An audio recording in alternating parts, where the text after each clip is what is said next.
You know how we're always hearing that platforms like YouTube and TikTok are building smarter, better recommendation systems? Well, what if that constant push for better is actually making things worse? Okay, let's get right into it. This whole explainer is based on some really fascinating new research from the journal Management Science. It peels back the curtain on the systems that feed us content, and it uncovers this fundamental tension, a dilemma that every major platform is facing, whether they know it or not. So first up, let's talk about the basic puzzle these platforms are trying to solve literally every second of every day. I mean, seriously, stop and think about that for a second. There are millions, maybe billions of videos out there, and somehow an algorithm has to pluck just a handful out of that ocean of content specifically for you. How on earth does it manage to do that? Well, at its core, you can think of a recommendation system as a kind of digital matchmaker. It's constantly trying to juggle two main things: the overall quality of a video, is it popular, is it well made, and of course, your own unique personal taste. So the goal sounds pretty straightforward, right? Just find the absolute best videos that are a perfect match for you. Simple. Except it is not that simple at all. And this is where things start to get really, really interesting. See, what the researchers discovered is that those two goals, finding quality and matching your taste, they don't always get along. In fact, you can think of them like two kids on a seesaw.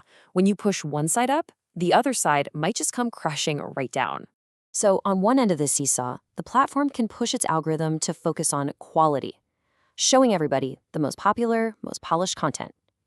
But on the other end, it can focus on variety, making sure there's a huge range of stuff so that there's a perfect, quirky video out there for every single person's unique taste. Now here's the kicker. When a platform really, really leans hard on that quality side, it creates this brutal winner-take-all competition for creators.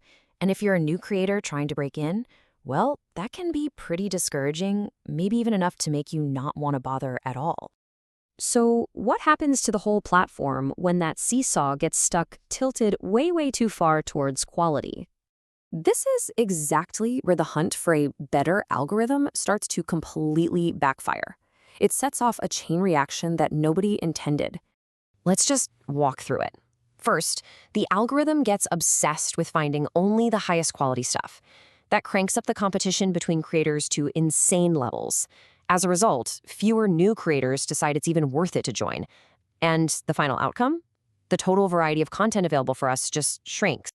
And that is the real cost for us, the viewers. With less variety out there, anyone with niche interests, whether it's ancient history or, underwater basket weaving, suddenly can't find content that speaks to them.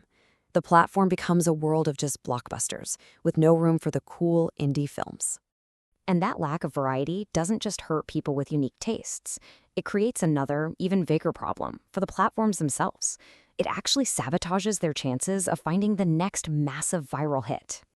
I mean, come on, every platform is dreaming of catching lightning in a bottle. They all want the next Gangnam Style, a global sensation that came out of absolutely nowhere. It reminds me of this classic idea from the legendary screenwriter William Goldman, who famously said, "Nobody knows anything. You just can't predict a hit. All you can do is create the right conditions for one to pop up." And that's the crucial point, right? If you have fewer creators, you have fewer lottery tickets in the viral hit raffle. By chasing guaranteed quality, a platform actually reduces its odds of stumbling upon that next billion-view sensation. So this all leads us to the ultimate balancing act. It's a really delicate and, frankly, counterintuitive challenge that all of these platforms need to master. The research even points out when this problem gets really bad. It turns out focusing too much on quality is most damaging when the algorithm is already good at matching your tastes, when users like a whole bunch of different things, and this is the surprising one, when it's pretty easy for new creators to get started. In those cases, choking off variety is especially painful. So what's the big takeaway here? It's not to forget about quality. Of course not. The solution isn't to pick one side of the seesaw. It's to understand that you have to actively manage the balance between the two all the time. And this brings us to what I think is the most powerful idea from this entire paper. Maybe the goal shouldn't be to build an algorithm that finds the best content. Maybe the goal should be to build an algorithm that cultivates the best ecosystem, One that encourages new creators to join, to experiment, and maybe, just maybe, create the next big thing. So, I'll leave you with this question. The next time you're scrolling your feed and the algorithm shows you something a little weird, a little niche, something that isn't a polished blockbuster, is that a mistake? Or is that the sign of a healthy, balanced algorithm doing the hard work of keeping its world of creators alive and thriving? Something to think about.